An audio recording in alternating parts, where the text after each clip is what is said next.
Mai Mat Shlemer Bona. Fourth, Awesome de lo Tafsi Travail.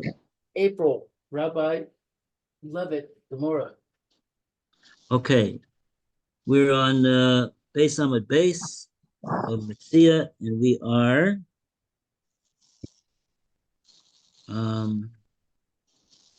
let's see, where are we? We back. There's the bottom of the Amud. On the bottom of the Amud over here.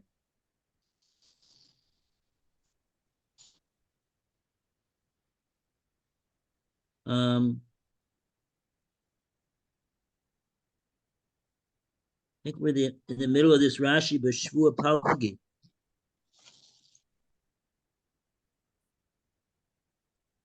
B'Shvua Palgi, who we said. In other words, here the Gemora is saying, hi, my, yeah? We did do it, but then you wanted to read the art scroll note on it because it was hard to understand. Yeah. Yeah, Art Scroll says something about this Rashi. Yeah. While in midair, this Alaska airline plane rolled off the floor.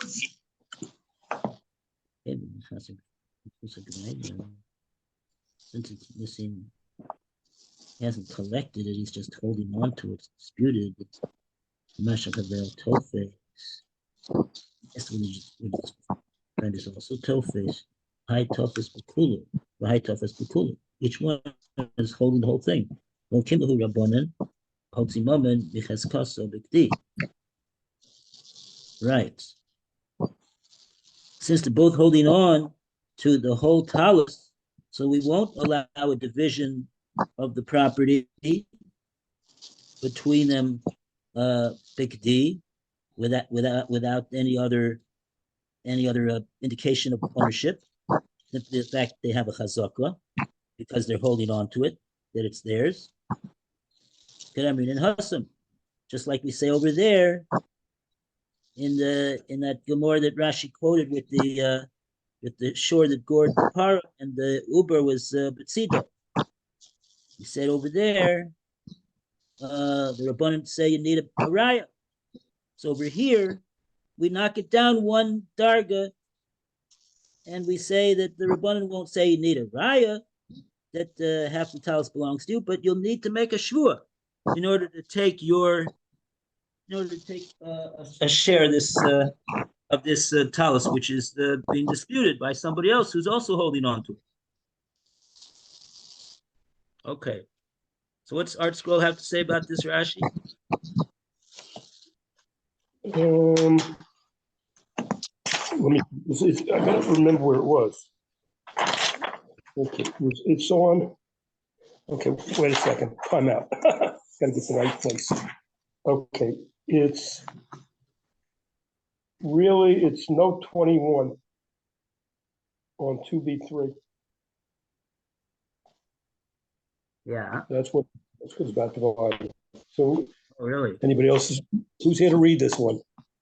Because it's English. You can read English, guys. Who's here? No, Lou's not there. Where's Lou? I don't know where Lou is. Lou left? For now. Okay. Okay, so let's go weiter. I think let me read this. We gotta read this Rashi. Let's see if the art scroll explains the Rashi better. Art scroll says, since both litigants are holding the disputed cloak, both are considered to be in physical possession of the entire cloak. Right. And awarding part of each does not entail exacting payment from the physical possession. Okay, good. Thank you. Okay, it doesn't entail exacting payment from the physical possession of another, but rather leaving the possession of the present holder. Therefore, the claims do not require the absolute corroboration of witnesses. Nevertheless, since neither litigant holds the cloak exclusively, when it's held by his antagonist as well, there is a certain element of exaction involved in rewarding each litigant half the cloak. The rabbis will not allow the lesser form of exaction to to occur without any substantiation, whatever, and in place the absolute corroboration of witnesses required, the lesser corroboration of an oath. Thus, nothing was lacking in initial understanding of the Mishnah, which is now shown to be fully compatible with the view of the rabbis.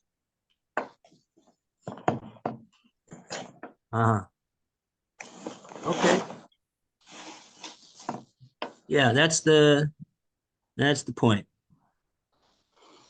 That basically the Gemora is saying that even though the Rabbanan said over there by Shosh Noga Sapara, both the Mechaber Olavaraya over here, the Rabbanan would agree that they don't need witnesses to prove their ownership of this talus, because they're both holding on to it. But at the same time, since both of them are holding on to it, we won't divide it without a shvua, because we want them to swear that they really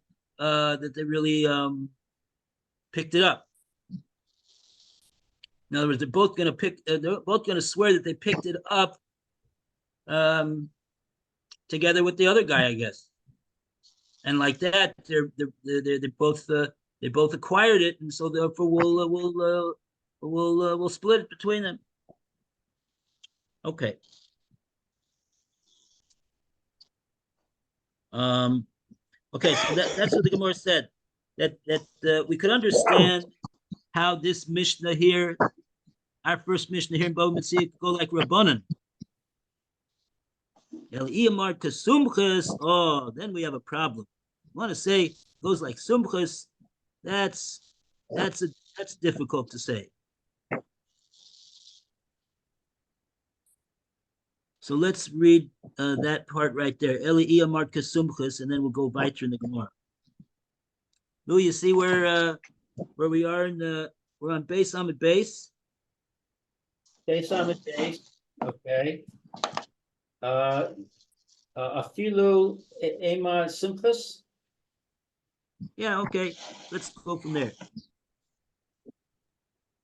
Okay. You want me to read? Yeah.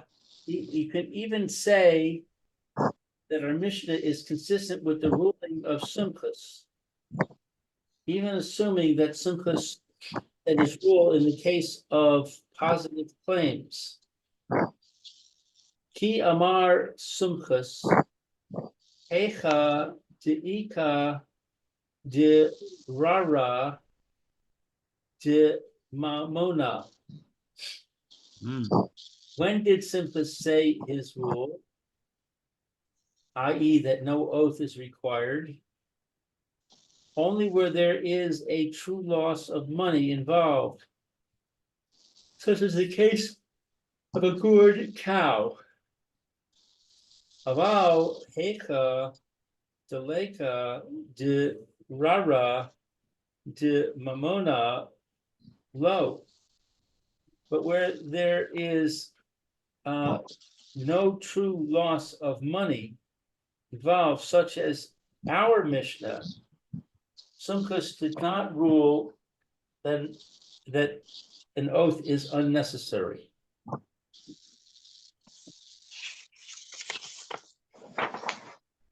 So I would have thought it's just the opposite. Since there's a possibility of loss of mammon to a party, so then that would be a more serious case, and that would be the case that we do require a shvur. Right. Don't understand this. Uh, I guess we're talking about the loss of money of the one who we otherwise would give it to. So it's going to cause him a loss. No, I don't. One second. Oh,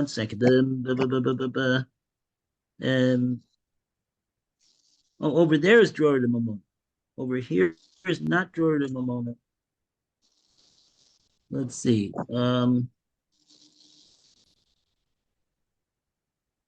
Okay. One second.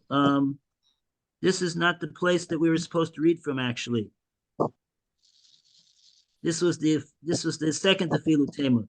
We got to go to the first Tefilu Tema. First, afilu tema.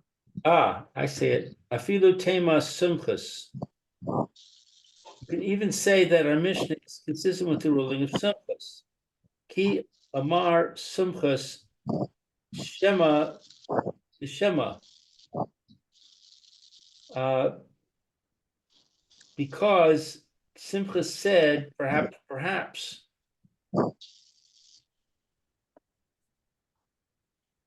Oh,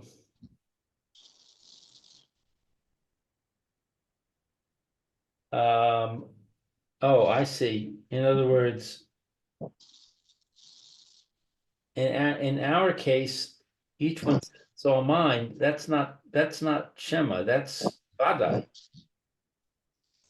Right.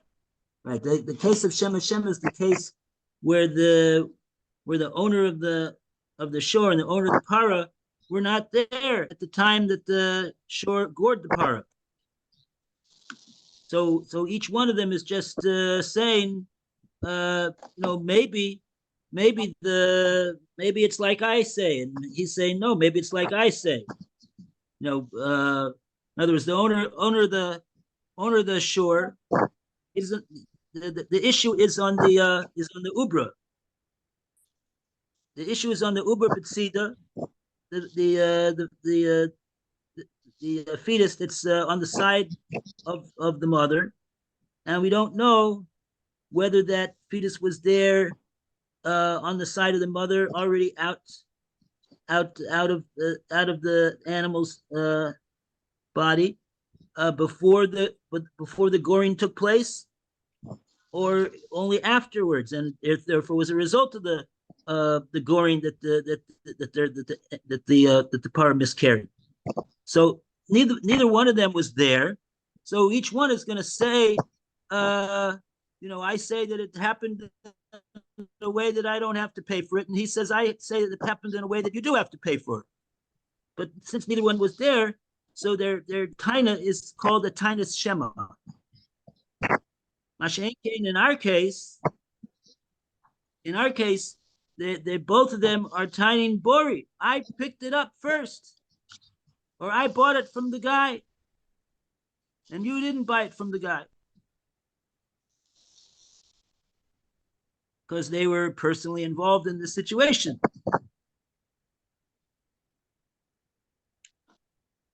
Okay, so Bari. Now let's take. Like you said, it just says certainly you can't say that Sumchus would say anything. So in other words, what are we saying? We're saying Sumchus says over there with the shore and the para, Maman Muta B'Safik Choking. We got a case where the Maman is Muta B'Safik. That Uber, we don't know who's responsible for this Uber.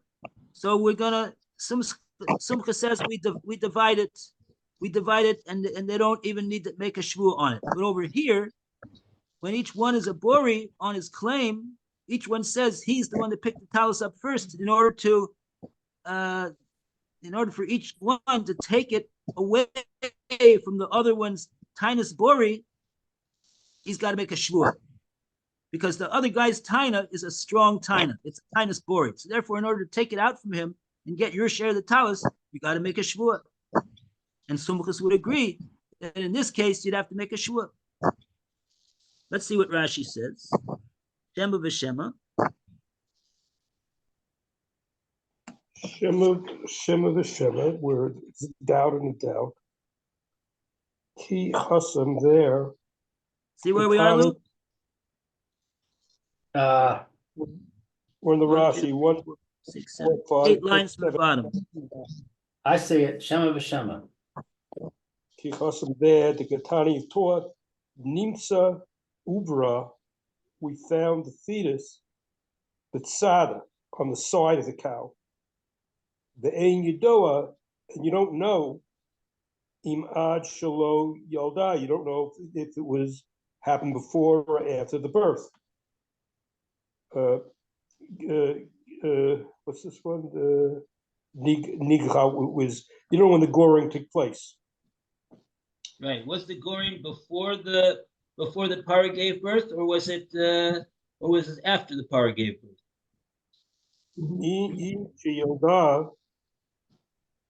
If she gave birth,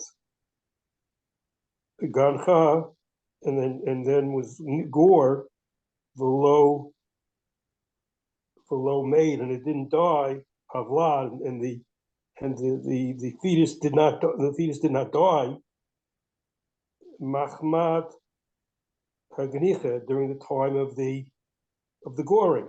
El rather, malin, may love, or rather by itself. The kavan, Right.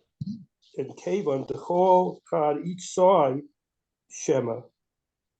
Each side is a doubtful case. Ta'in, Maybe. for claim. Each one is the tinus shema. He's saying maybe it happened in a way that you owe me money, and he says no. Maybe it happened in a way that I don't owe you any money. That's what both of them are saying because they weren't there. They didn't see it. That they both, each one can claim. Later, there isn't the Marathi allow.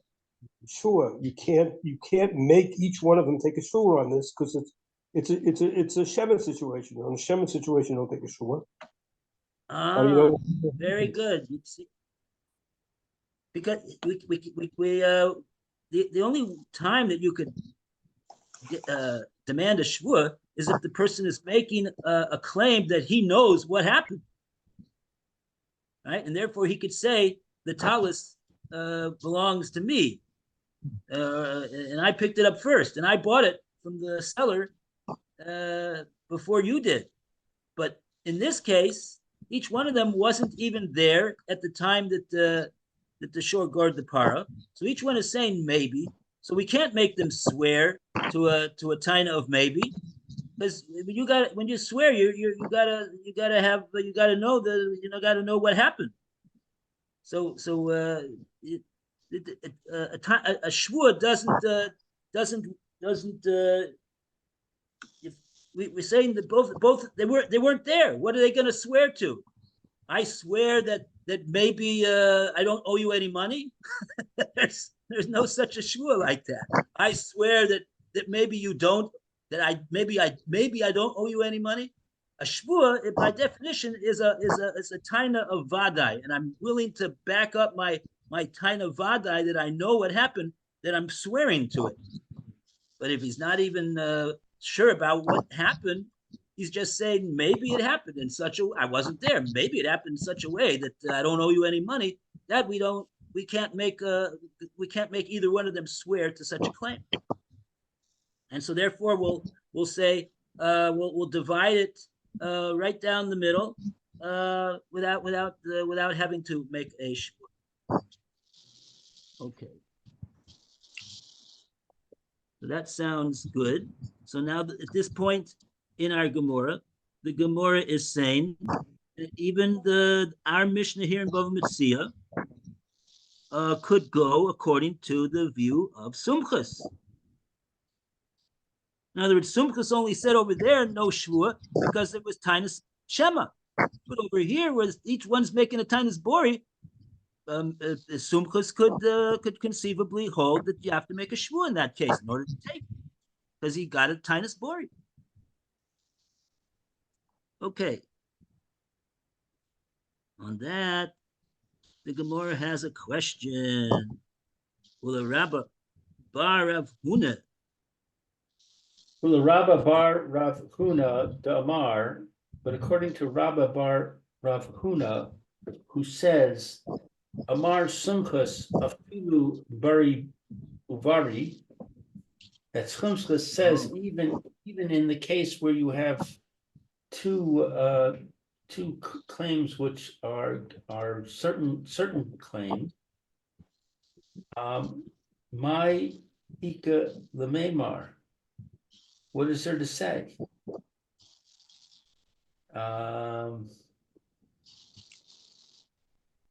Right. Why does the Mishnah require them to swear? In other words, according to Rabbi Bar Huna, he says that Sumkus doesn't make any distinction between the claim being a Tainus Shem or a Tainus Bori. That's not the rationale of Sumkus. Doesn't say that the reason you don't make a shvua is because you can't make a shvua because you're a Tainus Shema. He holds that you don't make a shvua even in a case of a Tainus Bori. So if so then Sumkus would also say in this case where they're making Tainus Bori in our Mishnah here in Bava Metzia, that you also don't make a shvua in that case. So therefore, Ma'ik the Meimer asked the Gemara, what is there to answer? Is there some other way that we could say that nevertheless the Mishnah could go like Sumchus, that you would make a shvua for a different reason? We got a different trick up our sleeve over here. Says the Gemara, yeah, we got it. Afilu Tema. Here's the second Afilu Tema that you read before. Let's see. What you want to go to Rashi? You want to stay in the Gemara? Oh, Rashi just tells us three words where you could find this statement of Rabbi Baruch Huna. Okay. It says it's in Perika Shoel, further on in Bava Metzia. So Afilu Tema Sumchus. You could even say that Sumchus would say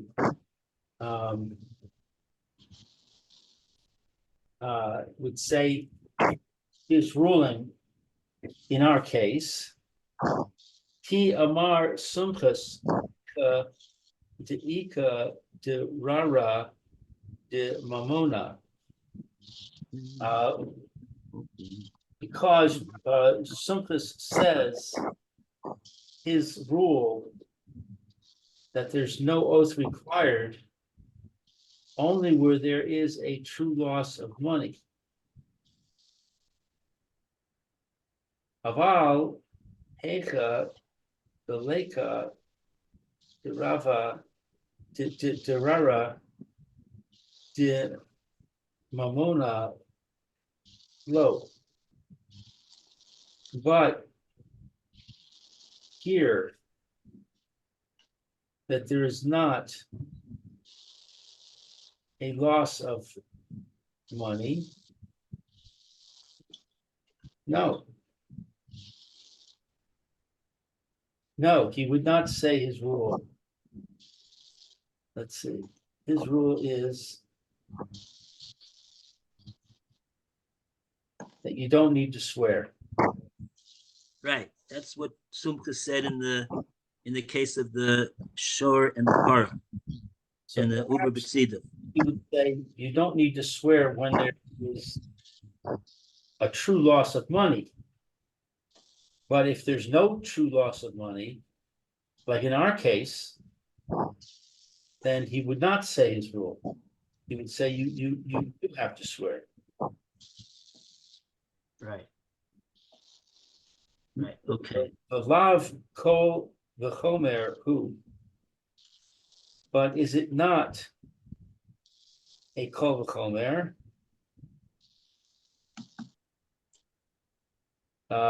That Simchus does not require an oath in the case of our Mishnah. Uma chasam te'ika derara demamona lamar ve'ika derara demamona lamar.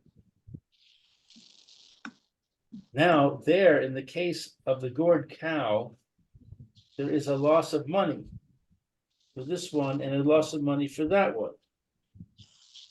I.e., regardless of which one is the true owner, he is losing money by the court-imposed division of the amount in dispute.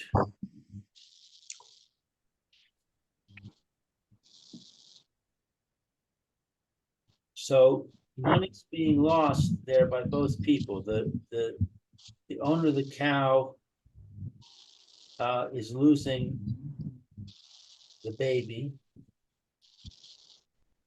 and the cow, and the third party. What's the third party losing?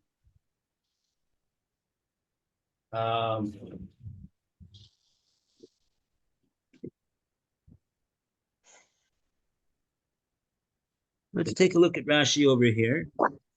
Okay. Dror the Mamona. In other words, this is the case of the shore that board the para, and then we found the uber batsida. Found the fetus at the side of the mother afterwards. So how does Rashi define Drora the Mamona? Drora b'mamona. Let's see, where's the Drora b'mamona? I'm trying to think what word was saying Drora b'mamona means. That there is it's money, that there is a loss of money. Chasaron.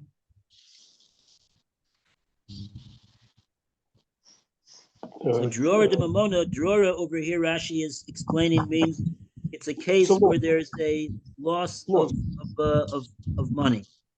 And it says how is there a loss of money? It says chasron mamon, it's a loss of money. How so? She'im yifareh ze kalo kedin, and if he would collect this not according to din, this would be a loss of money. The im niftarnu shalodin, and if it's a loss not like din, let's see, nimsa, you'll find ze chaser, you'll be lacking the sad for Vlad Porto, the Vlad of the cow. Okay, so the loss of money over here, the Rashi explains, is that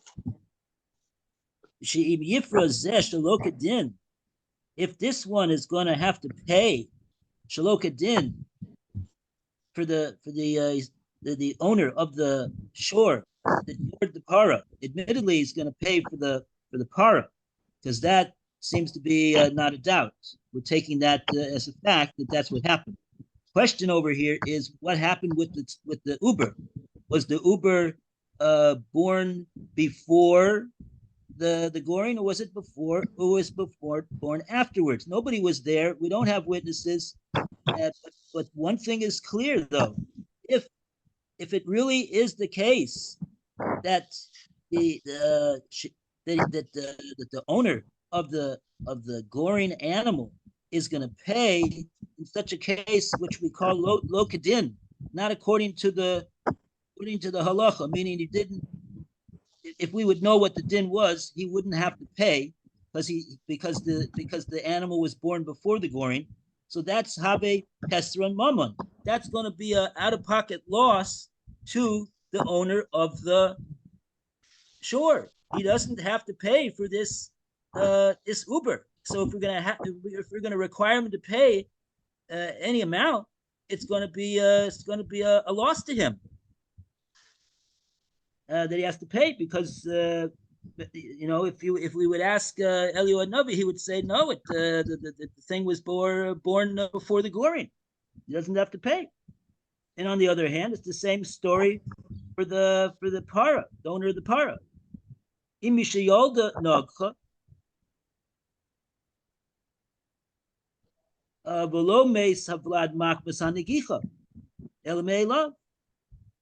event that only after the par gave birth to this fetus, it was gored.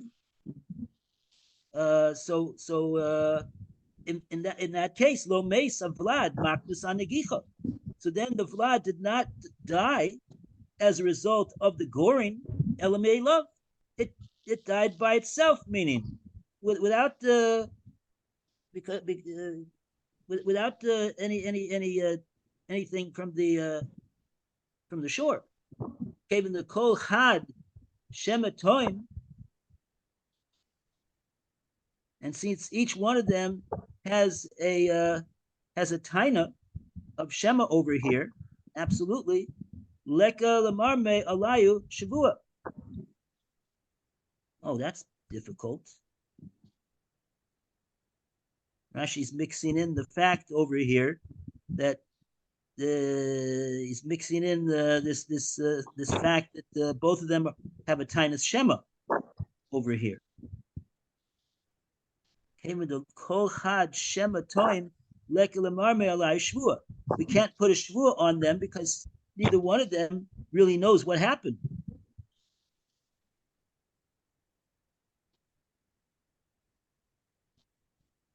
Okay. All right. Oh, I'm sorry. I made a mistake. I apologize. I read from the Rashi from Shema Shema. I was wondering what's Rashi talking about that for now. Okay. The end of this Rashi Dror de Mamona is the Im Nefterenu Shalokadin. And on the other hand, if we're going to exempt the owner of the shore, Shalokadin, because really the truth of the matter is that his animal did gore the animal when the fetus was still inside the mother, and it was only as a result of the goring that the mother miscarried the fetus. Vlad paraso. So then it comes out that the owner of the para is going to be missing the compensation for the Vlad, because he should get reimbursed not only for the para but also for the Vlad. So it's an absolute case where we can't. We're going to split down the middle. The one of them is definitely losing out, whatever we do, because we don't know what happened. So why does that mean that we should not make a shvua over in that case? Right, the cheshbon, you're keeping with the cheshbon of the Gemora. The reason why we're saying that Sumchus holds Mamona Muta B'Safik Cholkin without a shvua is because of Dror de Mamona. That's the case of Shor and the para and the fetus on the side. That's Dror de Mamona. There's an absolute loss, and so therefore we're not going to require, based upon that absolute loss that's going to exist, if we do not according to the din. So then we say in that case, we don't want them to make a shvua, says someone. They don't make a shvua. Whereas over here, it's not a case of Dror de Mamona, meaning to say, according to Rashi, Tosfos holds differently. He has a whole different explanation of Dror de Mamona than Rashi. He's got a long Tosfos over here. But Rashi, according to him, in the case of our Mishnah, there's no loss of money. We can understand that certainly in the case of Metzia. Each guy is picking it up. So he's not losing. If we don't award him the item, he doesn't have an out-of-pocket loss if we don't give him this talus. So maybe it's some type of a loss, but it's not the out-of-pocket loss like it is in the case of the shore and the para. And therefore, in that case, and the same thing is with the cloak that they're arguing over who the seller sell the cloak to. Whoever's going to get the cloak, the owner is going to have to, the seller is going to have to refund the money to the other guy. So that's so there's no Dror de Mamona over there. So in that case, Sumta says you would make a shvua. Why that would be, that's the cheshbon. Why it is, we'll have to see tomorrow. Okay. All the best. Take care, be well. All the best, Phil. We'll see you tomorrow. Bez Hashem. Bye, Lou.